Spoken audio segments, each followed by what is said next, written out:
usually, if you're going to learn defense and you don't know anything offensive, is useless. I mean, how can I learn the efficiency of the firewall if I don't know how the attack is done?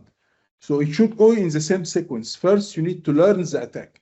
Then you learn how it gets protected. But if you're just going to learn the defensive part, where how to configure an AI firewall, because by the way, there is an AI firewall or a web application firewall or any other tool, and you don't even know how the attack is done, it doesn't make sense. So it's always recommended to study the offensive parts first and then study the defensive part. So you will have a very clear visibility or very clear vision about how can I utilize those security tools to protect against AI attack. And I will follow the same approach in a way that I will first show you, based on the AI attack, what can be implemented to validate the input, to validate the output, to validate any Trojan or backdoors that can be implemented in AI.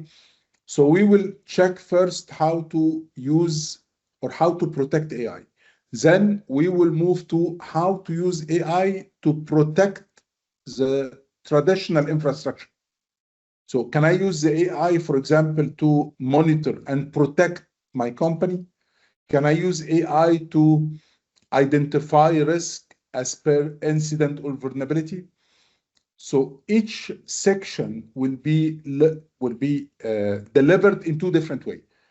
As an AI security, how to protect, how to attack, and then how to protect, and then how can you utilize that in the traditional security. Because I'm keep saying that, guys, keep in mind, your responsible is security.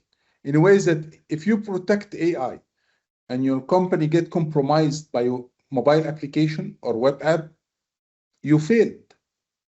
Okay, so keep in mind that the AI security is one additional layer that you need to protect. But don't keep your focus on AI and whatever happen in the other infrastructure. No. You eventually need to protect the organization. If the attack will came from an AI or came from a traditional way, you should be ready for that. But the thing is, now you will utilize the AI for protection as well. You don't just protect the AI, but you will utilize some open source tool to protect your infrastructure.